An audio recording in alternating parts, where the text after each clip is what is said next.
Hi friends, ఛానల్కి స్వాగతం.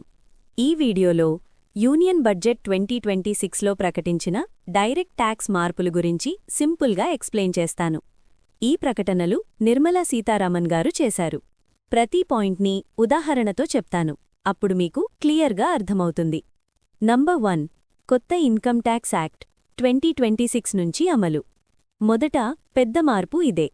Income tax act 1961ని పూర్తిగా రివ్యూ చేసి కొత్తగా ఇన్కమ్ ట్యాక్స్ యాక్ట్ 2025 తీసుకొస్తున్నారు. ఇది 1 ఏప్రిల్ 2026 నుంచి అమల్లోకి వస్తుంది. కొత్త రూల్స్, కొత్త ఫార్మ్స్ చాలా సింపుల్గా ఉంటాయి. సాధారణ వ్యక్తులు కూడా సులభంగా రిటర్న్ ఫైల్ చేయగలిగేలా. ఉదాహరణకు, ఇప్పటివరకు రిటర్న్ ఫామ్ చూస్తే భయం వచ్చేది. ఇకపై ఏమడుగుతున్నారు, ఏం ఫిల్ చేయాలి అనే విషయం కామన్ మ్యాన్కే అర్థమయ్యేలా ఉంటుంది. నంబర్ 2, మ్యాన్పవర్ సర్వీసెస్పై టీడీఎస్ క్లారిటీ. ఇప్పటివరకు మ్యాన్పవర్ సర్వీసెస్ మీద టీడీఎస్ విషయంలో కన్ఫ్యూజన్ ఉండేది. ఇప్పుడు మ్యాన్పవర్ సప్లై సర్వీసెస్ని స్పష్టంగా కాంట్రాక్ట్ పేమెంట్స్లోకి తీసుకువస్తున్నారు. టీడీఎస్ రేటు 1% లేదా 2% మాత్రమే. ఉదాహరణకు, మీరు ఒక సెక్యూరిటీ సర్వీస్ కంపెనీకి లేదా హౌస్ కీపింగ్ కంపెనీకి డబ్బు చెల్లిస్తే ఇకపై 5% లేదా 10% కాదు, కేవలం 1% లేదా 2% టీడీఎస్ మాత్రమే. నంబర్ 3, స్మాల్ ట్యాక్స్ పేయర్స్కి లోవర్ లేదా నిల్ టీడీఎస్ ఆటోమేటిక్ సిస్టమ్. ఇప్పటివరకు లోవర్ లేదా నిల్ టీడీఎస్ కావాలంటే అసెసింగ్ ఆఫీసర్ దగ్గరకు అప్లికేషన్ పెట్టాలి.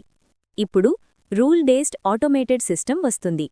ఉదాహరణకు, మీ ఆదాయం తక్కువగా ఉంది కానీ బ్యాంక్ టీడీఎస్ కట్ చేస్తోంది అనుకోండి. ఇకపై ఆఫీసర్ దగ్గరకు తిరగాల్సిన అవసరం లేదు. సిస్టమ్ మీ డేటా చూసి ఆటోమేటిక్గా సర్టిఫికేట్ ఇస్తుంది.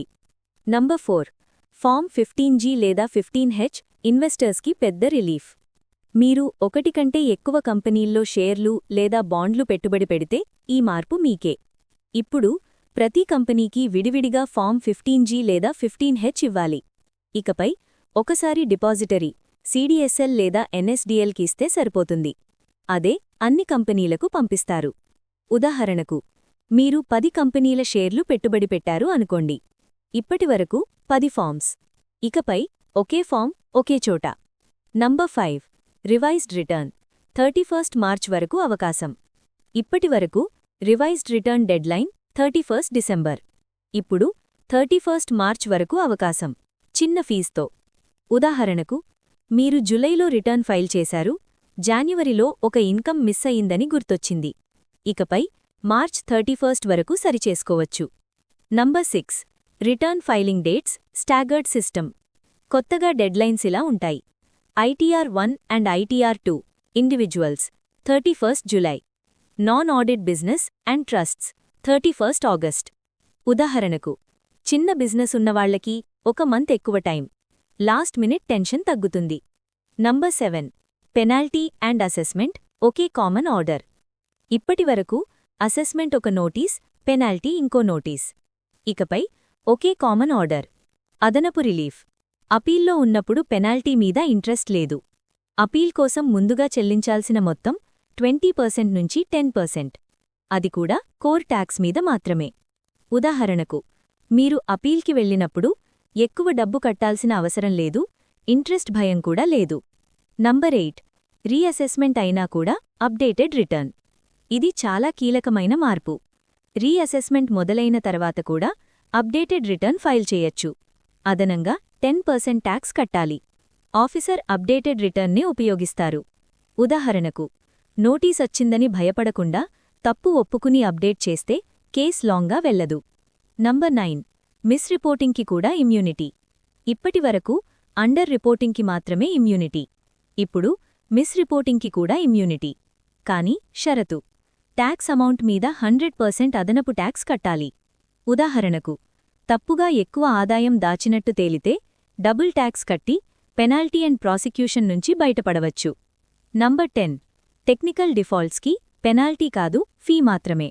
ఈ తప్పులకు ఇకపై పెనాల్టీ కాదు, ఫీ మాత్రమే. ఉదాహరణకు, ఆడిట్ చేయకపోవడం, ట్రాన్స్ఫర్ ప్రైసింగ్ రిపోర్ట్ ఇవ్వకపోవడం, ఫైనాన్షియల్ ట్రాన్సాక్షన్ స్టేట్మెంట్లో తప్పులు. ఉదాహరణకు, చిన్న మిస్టేక్ వల్ల లక్షల పెనాల్టీ కాదు, చిన్న ఫీజుతో సరిపోతుంది.